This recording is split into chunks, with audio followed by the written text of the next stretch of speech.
Hello, my name is Wendy Myers of MyersDetox.com. Thank you so much for tuning into the Myers Detox podcast. Today, we're going to be talking with my friend Sayer G of greenmedinfo.com about detox strategies to enhance regeneration and the new biology. Really interesting show today. And he's going to be talking about his version of the new biology, where the body's energy field comes into play and how EMF affect the body's energy field and therefore physical functioning, how food is information, how food actually, the exact description of how food changes our genetic expression. Food is far more than just nutrients and calories and carbs. He also talks about energy harvesting beyond food and how the different ways that our body creates energy and also stores energy, how the mitochondria work beyond just the physical feeding of nutrients to it and the physical production of energy. And we also talk about detoxification and the importance of employing detox strategies and how all the metals and chemicals on the planet are hindering our health, longevity, and our ability to regenerate. We also talk about Sayer's new book called Regenerate. He's got a new book coming out and a masterclass for those who like the video version of his book. And I was just so excited to talk to him because Sayer G is such a wealth of information. He's a widely recognized author, writer, researcher, and presenter. He's the founder of greenmedinfo.com, one of the world's most widely referenced and trafficked natural health resources. I get information there myself because every article is so exhaustively researched and cited. It's just a safe haven for people looking for alternative healthcare. The site's uniquely evidence-based content has received more than 100 million page views and attracted 50 million visitors since its inception in 2008. Sayer's reputation as a thought leader and authority in the health and wellness education field has made him a highly sought-after speaker, advisor, consultant, and partner in various educational, activist, and business-related projects. Sayer holds numerous positions and affiliations in the field of holistic medicine, including vice chair of the National Health Federation and reviewer and editor of the International Journal of Human Nutrition and Functional Medicine.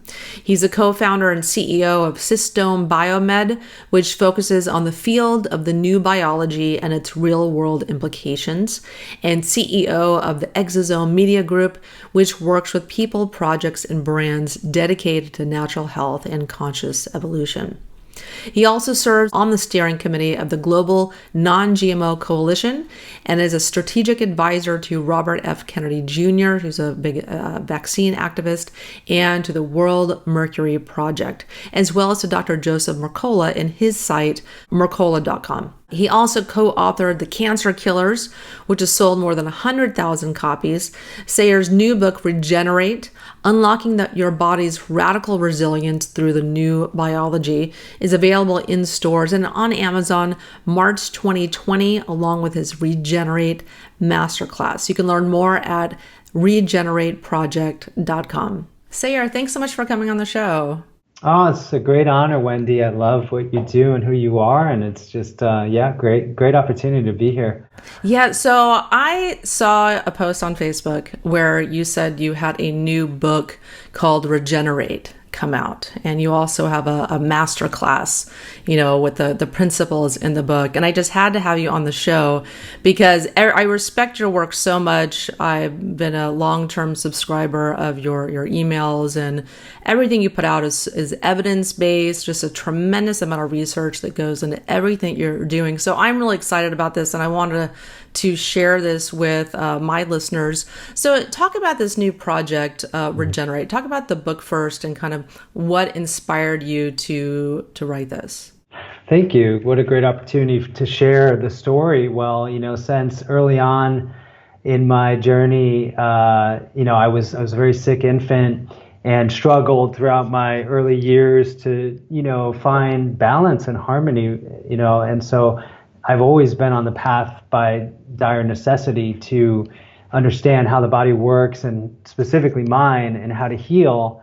So Agreement Info emerged, over the past 20 years as an attempt to, scrape up the evidence, if you will. It's almost like a new religion. Everyone needs published science, right, to affirm what maybe you and I and your listeners feel intimately, in direct experience, like anecdotal healing, or why does wheatgrass, generate incredible feeling of healing and energy in some, and yet on the other side, it's considered woo and quackery because there isn't peer-reviewed research. So, I've been spending 20 years doing this, and after a while, it just gets fatiguing because a lot of it has to do with pointing out the obvious, which is yes. I mean, there's how many studies now on turmeric's benefits, and then yes, there's 300 different adverse effects just associated with statin drugs alone. Yeah, obviously, like we need a new paradigm. And for my own self, after 20 years, I started to realize that what I need and what people need more than anything is a sense of the miracle that is the body. And really, despite all the adversity I've experienced throughout my life and still experience, I can't believe I'm 47 now. I was a young guy when I started all this stuff, but I still wake up every day and I feel relatively healthy. I feel excited. And yet I have my aches and pains. I would struggle with a lot of health challenges, and we're just incredibly resilient. And so what I started to do is dive deep into the new biology, which in the past 20 years, I mean, it's been like an event horizon we've passed through with the discovery of the microbiome and the post-genomic revolution, like of epigenetics, and how we know everything from the food we eat to the thoughts we think are directly affecting our health destiny. It's revolutionary, and yet I don't think it's been translated yet to the point where you go visit a dietitian or doctor and they have any clue about any of this. We still think the genes determine our health. We inherit them from distant ancestors, and our body's generally broken. And, we just have this really depressing view of what we're capable of doing. So when I started to plumb the depths of the new vision of biology, connecting to some of the things that you've already been talking about, which you're such a pioneer in this, bioenergetics and quantum biophysics, the stuff that no one's supposed to talk about. And even the experts in quantum mechanics say that if anyone says they know what they're talking about, they don't. There's some truth to that. But there are certain things that are coming up, Wendy, like the inner mitochondrial membrane of each mitochondrion has 30 million volts per meters of electrical potential, which is a lightning bolt worth of energy in one mitochondrion. Where does it come from? I mean, I guess the assumption is it comes from the food we eat, the calories that are somehow in the piece of bread, and that somehow that turns into a lightning bolt in each mitochondrion. There's trillions of them in the body. You do the math, and there's an infinite amount of energy coursing through our body. So that's the kind of thing that got me really excited and helped me to start to appreciate that what we think the body's limits are it's completely an illusion, that we are capable of profound regeneration. And it helps explain why, we're in the Anthropocene. There's 100,000 chemicals we're exposed to daily, most of which we know are extremely toxic. How are we still standing? Our body is absolutely resilient. And that's the kind of thing I wanted to get across in this book. Yes. So you talk about the new biology in your book. Can you explain that a little bit? I mean, you definitely touched on that, but can you explain that a little bit and some of the other concepts in the book as well? Absolutely. So I feel the term is needed because of what I saw with 2000 was the critical year, the turn of the 21st century, where if you did a search on PubMed and you typed the word microbiome in, there's maybe like 10 studies. Today you search and there's about 10,000. And so there was this scaling of research. And why is that important? Because there were about 26 million studies, the sort of like the summary of all of our scientific labor on the topic of what things do in the body, chemicals and natural substances. The microbiome basically was not accounted for.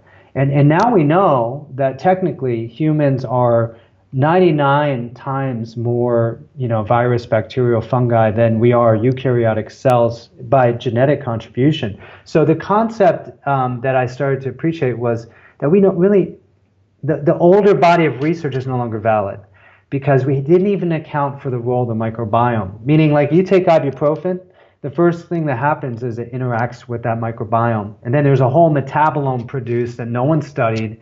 And then that goes into the body. And every tissue in our body has a microbiome, even the brain. So in other words, there's infinite complexity. And in many ways, like, we know nothing about how the body works. I mean, they just discovered the brain has a lymphatic system as well. And, this was supposed to be an immunologically privileged organ, that the brain didn't regenerate, nor did the heart. Now we know that's not true. There are neural and brain, there's cardiac stem cells constantly regenerating these tissues. And then we have microRNAs, which explain the complexity of human life. We have the same amount of protein coding genes as earthworms, basically. So after the human genome project ended in 2005, they had the draft done. They were just shocked that there was only 20,000 genes. There's 100,000 proteins in each cell of the body. Clearly, the information for what makes us tick is not present in the genome, in the nucleus of the cell, as we believed for so long. Because that was a way of saying, oh, it's all there. It's, predestined. There's, your choices, and, like, nutrition doesn't matter. So we basically have taken this incredible, like, transition. And now, in fact, because of this discovery of microRNAs, which are the majority of the, what they call junk DNA, the dark matter of the human genome, about 98%, most of it is transcribed into RNAs. And some of these RNAs supervene upon the protein coding genes, the 2% that everyone fetishized for all this time. And that is largely responsible for the complexity of life. Well, it turns out these microRNAs exist in food, and that these food microRNAs are actually able to orchestrate the expression of our DNA. In fact, some of these microRNAs, when we don't have them in our diet, our whole genome falls apart. So, like, a good example would be, you can't say that cancer is caused from a lack of radiation or chemo, but we can say that's caused from a lack of certain microRNAs or informational molecules in certain foods, like berries, fruits, and vegetables. So now everything changes because we realize that so much of our health depends on certain foods being in our diet. And it's not just calories and building blocks, it's information. It's almost like it's software that we need to run the hardware of our body. Yeah, exactly. And I look at also energetic information that's in food. Like if you eat a CAFO cow from a feeding lot, the energy of that animal is going to be very harmful to you, not to mention what it was fed and blah, blah, blah, pesticides and glyphosate, etc. But the energy from a grass-fed cow that had a happy life on the grass, that's going to be a much different energy that's fed into your body. But, it's just, there's more to it than that, but that's just one way to think of food as well. No, I love it. In fact, I think that you're really speaking to something profound, because there's an ethical sort of energy embedded in these relationships. And that's what I've come to understand. It's like, for example, why, when I did my turmeric research project and looked through 10,000 studies, did I find that there were over 850 diseases this one plant seems to be able to mitigate?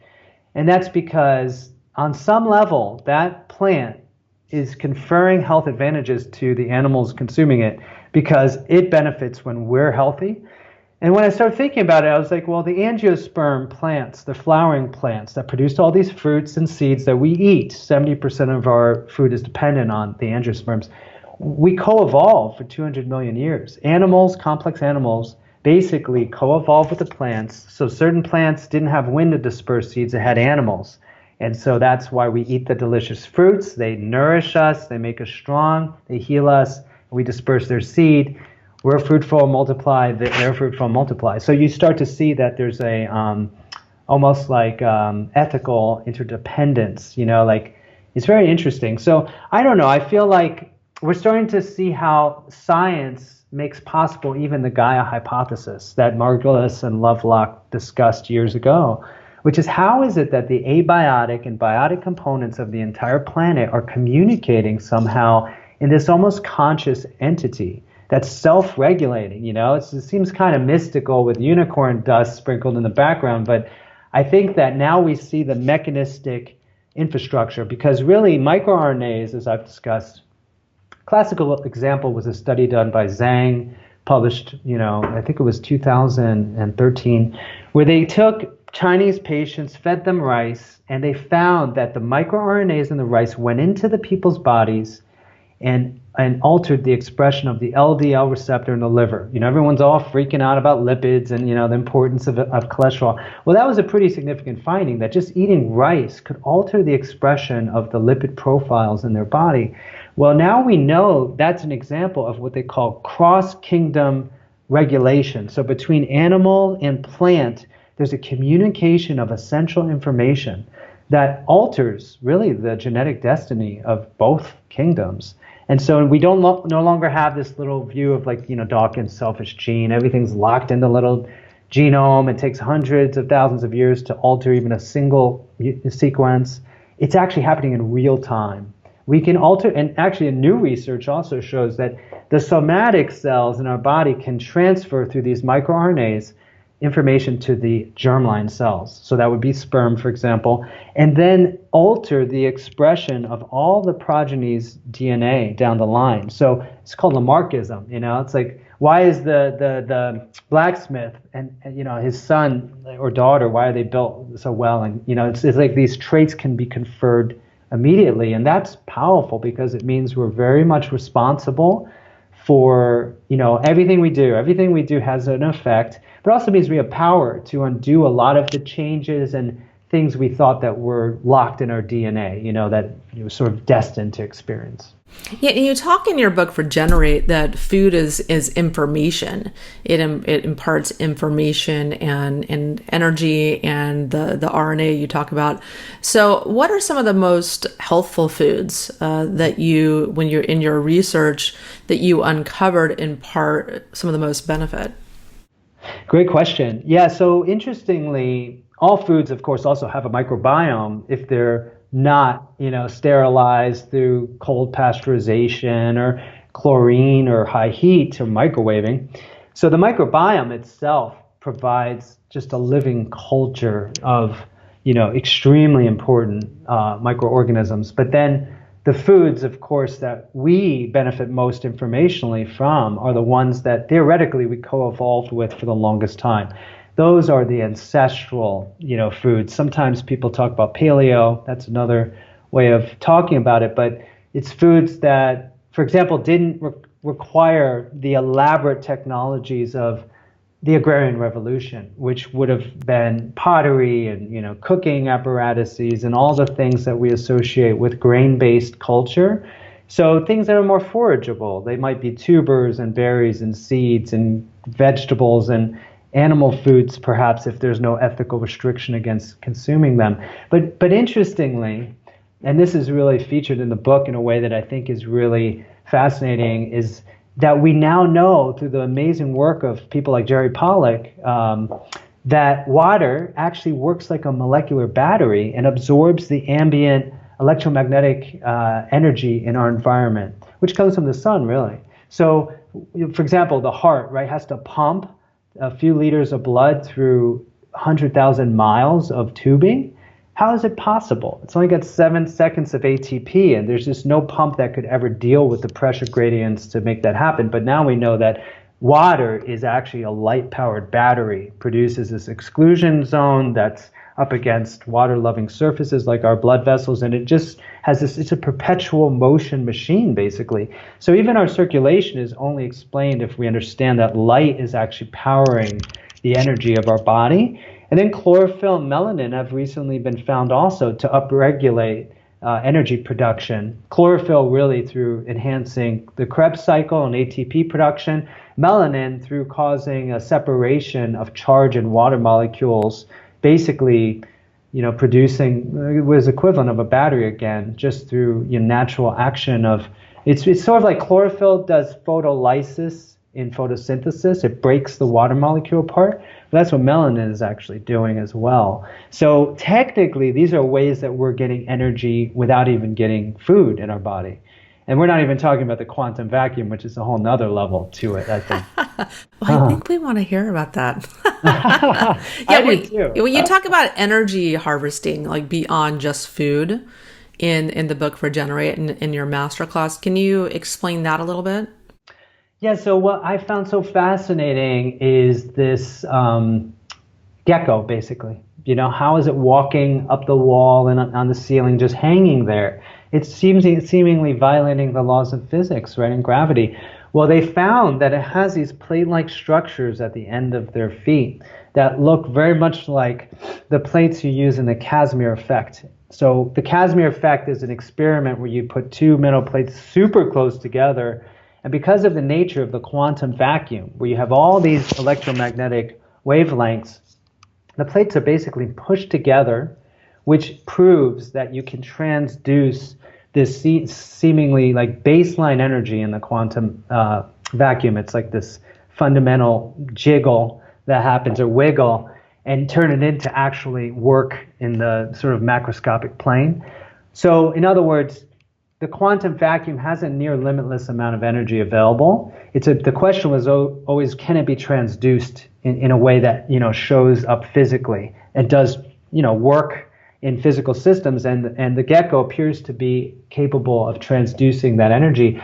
When you look at things like Lamb shift in atoms and molecular structures and then supramolecular, you find examples everywhere of how free energy is actually holding together physical structures. So it's not actually any big leap in logic or observation to say that our bodies are harvesting this energy.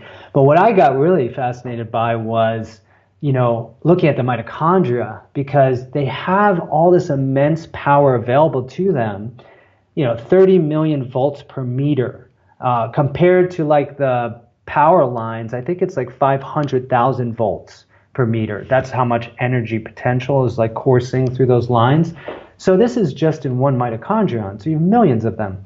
So there was a research that was performed by an army scientist by the name of Samuel Goldfein in 1970s, and he tried to test this theory of Louise Keveron, who observed that, for example, chickens in Brittany were consuming, calcium-rich stuff and yet excreting all this calcium. It was as if they were creating calcium out of the void. Well, his deductions led to this new way of understanding how basically biological systems are able to transform elements into one another through low energy nuclear transformation. Instead of high pressures, high temperatures like you'll see in reactors, because they've been able to turn metals into gold and everything in very small quantities using lots of energy, but it was never really believed you could experience something called biological cold fusion. But so needless to say, this army scientist performed a series of tests on mitochondria and was able to confirm it was like 7 ways that mitochondria work like a cyclotron particle accelerator. It's basically the magnesium ATP is like a helical structure, and it's accelerating protons to near speed of light, causing basically almost like a nuclear collision and transforming light basically into matter and transforming elements into each other, as well as producing what's known as over unity, more energy created than put into the reaction. So this was blowing my mind, but it helps explain why, for example, an air plant can grow on copper wires with just nothing. So the premise here is our bodies are generating matter from light and from the quantum vacuum, which may help explain some of the anomalous examples of yogis like who live for long periods of time and they don't eat or drink water, and other miraculous healing experiences that we know have happened as well. Yeah, I wish I could do that. I wish I could just live on infoceuticals and not eat, but I can't. But because I love food so much. Yeah. So let's talk about detoxification. So you discussed that in your book, and I totally agree with you. That's a fundamental piece of the puzzle for your health, for longevity, for quality of life, because these metals and chemicals interfere in so many different systems and enzyme production and protein production. They poison a lot of different enzymes that make proteins in the body, and that's why they cause all these symptoms. Can you talk about that a little bit? Absolutely. Like for me, it's one of the most obvious challenges of our time is the way that the conventional medical community just totally disregards the obvious problems associated with toxicant exposure and accumulation. And that's including non-native electromagnetic radiation, as I know you are a big advocate of helping people know the dangers of and mitigating. So it's like a huge, massive cover-up, really, that's like established on an ideological level. Like, it's interesting because I've looked at this in the case of toxicology, is almost like the discipline whose sub-agenda is to make people believe that toxic substances are really not that bad for us and our liver just kind of takes care of it. I mean, you think about how products are approved in this country, is that it's called the weight of evidence standard. So they basically take a test group of animals, they give them this poison that kills half of them, the LD50, and then from there they deduce an acceptable level of harm, assuming that you can just scale up the body size to a human, and then, okay, it's safe, let's just release it on the market, as if there's such a thing as an acceptable level of harm. It's the most unethical concept. Whereas the precautionary principle says that no, actually, if you're going to go release a product on the market, the manufacturer and the government should have to prove it's safe before they do that. And guess what? It's unethical to prove in a human study, through poisoning a group and not poisoning another, that something is safe. You would never release this crap onto the market. So they just do it on the masses. Do it on the masses. That's great. And then you have the patented toxic chemicals called drugs, FDA-approved drugs, and they use post-marketing surveillance. It could be vaccines, or it could be, ibuprofen or whatever, Vioxx. It's not till 50, 60,000 people die. They do these broad epidemiological surveys, and they're like, oh, wow, maybe there's a cause and effect, right? Oops. And then you have pharmacology, where the opposite agenda applies, which is they're trying to teach us that no, actually, these toxic poisons are essential for our health. In fact, that you need them. Like aspirin's a great example. How many decades did, Bayer's wonder drug get pushed on the public as life-saving for primary prevention of cardiovascular disease? And only now are they acknowledging that it's causing far more harm than good. So it's like invariably there's this amazing psyoping run. I'm not saying it's a conspiracy. I just know the way these people are trained. My father's a teacher at pharmacy and toxicology. So early on, I sort of got a little sense of how they operate. So they really mean well, a lot of them. My father really means well, but it's just the way they think. It's just so opposite to the way people like you and I think, which is let's avoid the exposure to these toxic chemicals, and let's acknowledge they accumulate in our bodies, and we need to detoxify them, support the process, and that's medicine, actually. 99%, I believe, of health, concerns, especially chronic ones, are, byproduct of the accumulation of toxic substances, both our own endogenously produced that aren't cleared because our organs are suffering with the burden. I mean, a good example is cyanocobalamin. This is a B12 supplement, right? That's created by taking sewage sludge and adding some cyanide in. It creates this chelate, and then people take it as a supplement. Now, I'm not saying it doesn't help some people. It's just that if you have cyanide exposure already, let's say you're a smoker, last thing you should do is take that form of B12. Or if you have cyanide poisoning, they inject you with actual non-cyanide containing hydroxycobalamin, and then it chelates to becoming cyanocobalamin, so it's excreted. So it's like, I don't know, I'm just giving you one example of where toxicants are, and metals, we just need to avoid them. It's essential for our healing. Yeah, and they're so ubiquitous in our environment, these heavy metals and chemicals and stuff we're slathering on our body every day. It's just an essential component to add that piece of the puzzle to your health regimen. So I love that you're talking about that. Absolutely. And then, and anything else that you want to discuss? I know, you talk about, energy in your book, how the mitochondria produce energy beyond, nutrients and food that we're feeding it. In quantum physics, like what role does EMF play in this electromagnetic frequency in screwing up all that communication in our body? I mean, EMF is such a huge topic, Wendy. I was not even really fully aware of the harms until about 2 years ago. I have a lot of credit to give to Josh Del Sol, who did the documentary Take Back Your Power. We became friends. He visited my home and did his testing of my EMF situation. At the time, I had a wireless router close to me. I really just did not realize that 2.4 gigahertz standard, all the Bluetooth devices, that's the same wavelength that the microwave ovens use to cook food. I mean, it's insane the amount of EMF exposure and the way it targets water molecules. So as we start to understand the rollout of 5G, for example, and the 20,000 plus satellites that the FCC's given Elon Musk through Starlink to throw up and put a grid around the planet, that even the meteorologists and the astronomers are up in arms because it's going to so dramatically affect all the water molecules that they can't even get accurate readings anymore. We're going to basically microwave the entire biosphere.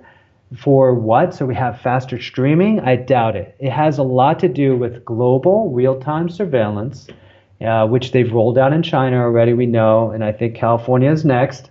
And it's part of that agenda. It has nothing to do with the what they're saying it's for. It's really kind of a nefarious. So anyway, when it comes to EMF exposure, I hardwire everything. I have a phone here, but it's on airplane mode. It's crazy. I consider it a lit cigarette, basically. And I feel, what I mean? I love that. Yeah. Oh my God, if I'm in a social setting and I have it on around someone, I feel like I'm harming them, and vice versa. I know they don't know better. So we don't really have a solution yet for this. It's the most powerful device on the planet, and it connects us to everyone, and it's extremely beneficial. I love my phone. Right? But there is a movement to create safe technology, and I know that there are ways and there are people that are working on it. So, I do my best to mitigate exposure, but yes, only because you can't see it. It's just like, radioisotopes and, take one of these safe and sound meters. It's like a Geiger counter, and it should be treated that way as far as potential harm. Only the difference is, well, it's actually not that different. Gamma radiation and the EMF wavelengths, I feel, are in many ways very similar in terms of toxicity to the body. Yeah, that's why it's so important to be thinking about EMF protection and ferreting out exposures in your home that's harming you more than you think. And I love that you did the 5G Crisis Summit. I love that. Obviously, you had 200,000 people join you in that summit because it's people are learning that it's something they really need to be paying attention to, especially if they have mystery illness and they can't quite figure out what's going on with them. Totally. In fact, Wendy, the thing that finally struck me was when the corner was turned a few years ago and data was acknowledged to be more valuable on this planet than oil, that is the new digital gold, that it started to make sense that why are they putting these wireless meters on our homes? It's for surveillance and data capture because they can sell that. It's more valuable than the actual utility because the actual utility becomes less efficient. Power goes up in costs, and there's so much dirty electricity generated through these devices. The on-off, the DC-AC converter was a power switch mode thing. It's creating all this dirty EMF. But all that can be mitigated. There are ways that you can put transient suppression on your, panel, and there's various devices. I'm sure you're very much in the know about. So I think it's just something that we have to work on together as a community. There are many people. I have a school here in Miami that doesn't understand yet the dangers of EMF, and I'm doing whatever I can to teach them that, hey, there's a better way, that the kids should not be bathed in a microwave constantly. And how many schools are aware of this? I mean, they're only going further in that direction. Yeah, and I think it's going to be more and more of a pressing concern, especially as, by 2021, Elon Musk and Starlink are going to have, 20,000 of these 5G satellites, or 5G, they're called. And then another company, I believe it's One West, is also going to have several thousand as well. And there's another company that's going to have more. And, Yes. these different companies are competing for space and ownership of Yes. ownership of the information Yes. and Yes. the control that can be had with these satellites. Yeah. So it's just going to be more of a growing concern. My concern is going to be more sleep issues, more anxiety, more depression, Yes. and more people with mystery illness, and they can't figure out what's going on with them. Absolutely. I think the wavelengths of concern here are going to have neuropsychiatric and cardiovascular effects, but generally speaking, this is one thing I've learned recently, Wendy, is if we think about the EMF that's naturally given off by our cells, for the longest time, it was considered just to be a byproduct of metabolic activity, meaning the cells are just these physical things in this Newtonian space, and they're just giving off heat and other electrical signals. But there's a new way of looking at it that actually, in fact, we are first and foremost energetic, and the physical component is itself almost like an off-gassing. It's the biomass is the shell, and the EMF or the electricity is what actually life is. So when you start to see it inverted in that way, and there's a paper about this that's fascinating. It talks about the electrosome, almost like the metabolome, or is that you start to understand EMF strikes to the heart of what life is and has extremely deleterious effects. It's far more of a concern when we start to understand life as electrical first and foremost, in other words. And I think it is. So. Yeah. And when I first was exposed to bioenergetics and the fact that we have an energy field from my friend Harry Massey, who owns nesthealth.com, and all the work that he's done for decades on this, it just completely turns what you thought you knew on its head, when you thought you knew how the body worked, and then it's actually we're all energy. And you can act upon that energy field positively or negatively to have positive or negative physical effects. Yes. No. So talk to us about your masterclass, the Regenerate masterclass that you have, and what someone will learn on this course. Sure. Well, I've never done a masterclass before, and it's sort of part of my new stage of just showing up. Because the thing is, before I created Agreement Info, I worked with thousands of people. I was educator, manager of a health food store chain in Southwest Florida, and I spent all day for 10 years, every day, just talking to people, trying to help them. It's such a direct thing. It's like you and I talking or podcasting versus what I did after that. For 10 years, I was behind the scenes, gathering research, writing. It's the process takes forever. I spent 3 years writing this book. And it's like after that, I just realized I'm ready just to show up and communicate everything I know again directly to people. So that's what I like about the masterclass format, is I can just sort of communicate what I feel is essential versus the labor of love and torture it was to create this book. It's amazing how much research goes into every article, every book, etc. Exactly. I mean, in fact, when I delivered the manuscript to my publisher, Hay House, it was twice the size as our contract. I didn't realize at the time. I was like, I thought I'd get congratulated because I gave them twice the value. It was not like that. They're like, oh my God, this is not, you have to cut this in half. And I can't tell you how hard this process was. So for me, getting through that window and then having to read the Audible version, which took 5 days, and almost dropped dead from exhaustion afterwards. And then I found out there was a Wi-Fi box. I mean, no wonder I was having so much challenges. And so I just sort of wanted to communicate to people more like succinct, charged, and sort of evangelical truth to them to get them excited, and then deliver more practical content than is, able to be communicated through the book. Yeah. So, and then we have a whole food as medicine cooking class with my favorite chef. And then we have a regenerative fitness program because, after I wrote the book, I had been a marathon person there in 2019. I was all proud of myself. And I just completely messed myself up, I have to admit. So then I ended up meeting this amazing coach who helped me to regenerate my system, just going back to simple exercises, breathing and crawling. And that's another part that we want to deliver to people that the book couldn't contain. So. Yeah, that's what my exercise routine comprises of, is crawling. pretty much. Me, it's crawling to the coffee maker in the morning. Sometimes. And walking too. Yeah, no, walking, that's a huge part of it. That's such medicine if done with just breath and consciousness. Yeah, sure. I do the 80s power walking with the weight. Yeah. I mean, with the arms flailing. Yeah, that's good. I mean, hey, it's coming back in style for a reason. Yeah, and so I love that when people they create a book, and and some people it's just too much for them. So I love it when people create a masterclass also. It's because people learn in different formats. So I love that you have like every format available: the book, the audio book, and then the video version also.